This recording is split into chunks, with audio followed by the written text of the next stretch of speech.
So, The Buck Swaps Heel is the final episode, well, concluding for this second week of Foster's Home for Imaginary Friends, and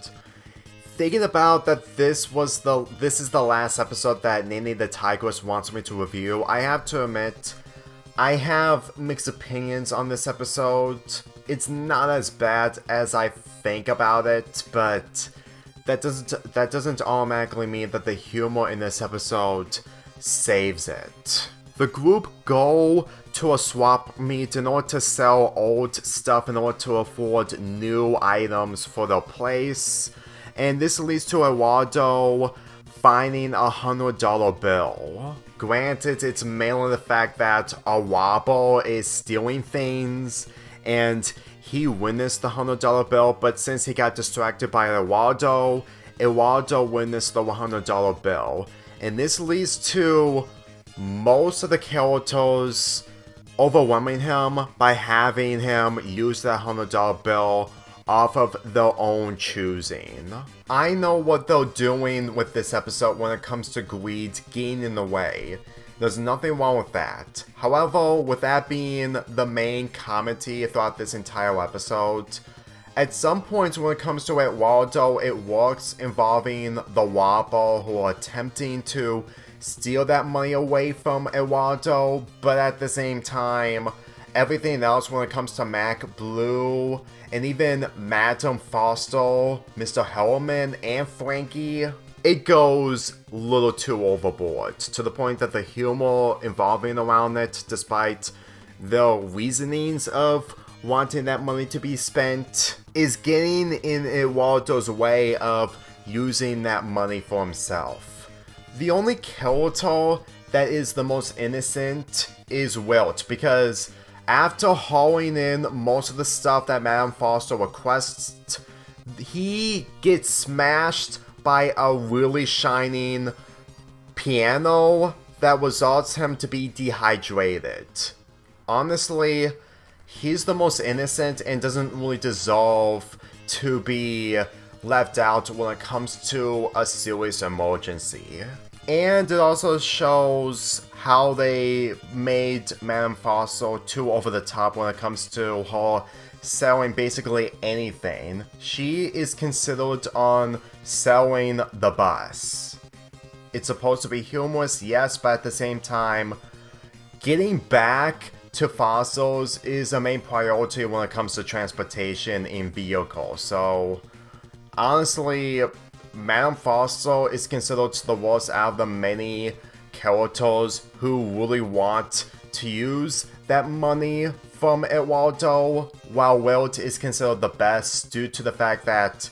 there was basically nothing in the swap meet that he really wants unless if it involves basketball. Even though the Blue didn't get the cash towards the end due to a huge hijinks that caused the amount of cash to appeal, a Wilt doesn't really contribute a lot when it comes to basically what happens off screen, where he gets refreshed with water somewhat. So in all honesty, the fact that he's being put in position into wanting the money and being considered selfish, then that is just honestly pushing it. Like,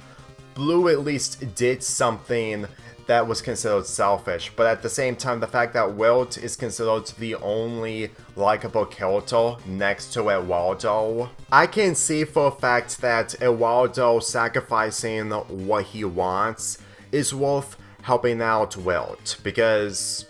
Wilt went through too much in this episode, and consider this as torture for him would be an understatement, considering that this is basically emergency levels of getting him back to normal in comparison to when there's a will, there's a way for how he's executed in 8 minutes. And considering that he doesn't get a lot of screen time in this, his screen time is less than 8 minutes in this. Since hypocrisy is a difficult element to make humor out of,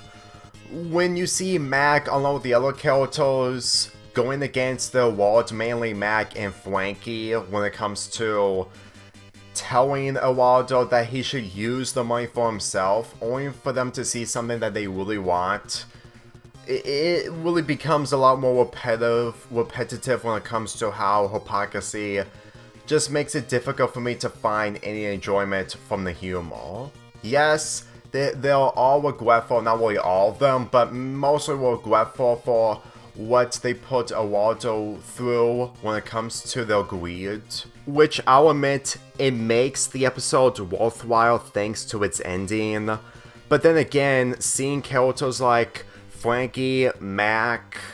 Madame Foster due to what she did to Wilt, I can't be able to see them in a positive light, which is something that people have against characters even when they do a good deed in the end, or for the majority of the episode due to something that they caused. This is one of the reasons why the humor in this show really drags me away, because it was funny upon watching it for the first time at a young age, but at the same time, when you get older and you mature a little bit, you won't be able to see any kind of humor when it comes to how the characters are portrayed, minus Wilt, of course. When this show is trying too hard to be over the top when it comes to everyone else's greed, it somewhat works, but that doesn't automatically mean that I'm on board with the type of humor for how ridiculously over the top it is. That's the issue that I have, is that it's ridiculously over the top when it comes to everyone else losing their moral compass for the sake of their own greed. Like, I would understand their point of view more, but at the same time, due to what Eduardo has to go through, with him being overwhelmed with this many upon manys of characters getting in his way, I don't even think that this show would be capable of what a character's panic attack would feel like. I mean, granted, the Blue analysis may have some hints when it comes to a possible panic attack or a huge depression from Blue, but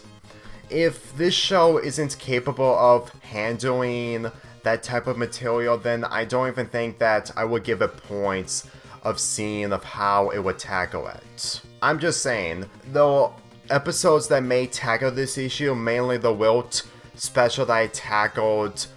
4 years ago, but then again, that's mainly me on seeing on how that those episodes / specials handle a character. Well, the possible outcome is just mainly trauma that is mainly done in a way, well, I can see it, but at the same time, if it's not executed good, I won't be able to remember it. And revisiting those episodes isn't really my top priority. I'm just saying, whatever if you agree with me or not, there's a reason onto why humor isn't really my thing when it comes to older Cartoon Network shows, in comparison to Cartoon Network shows of Steven Universe, We Bear Bears, Quake of the Creek, among other Cartoon Network shows from the 2010s. I used to be a 2000s Cartoon Networks guy, but at the same time,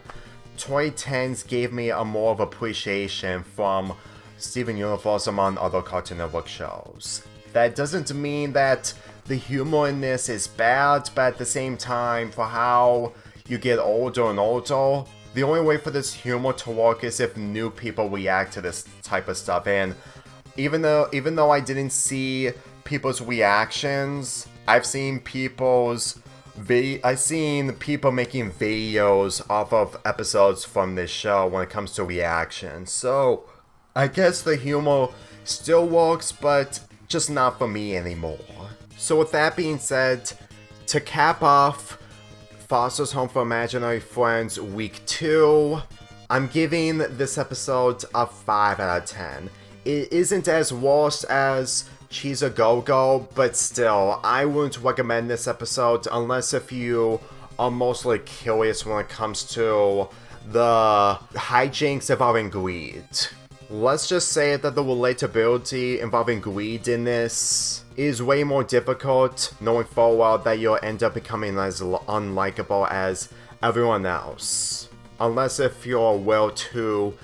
got himself into an accident and you need an emergency, which makes you not a bad person whatsoever.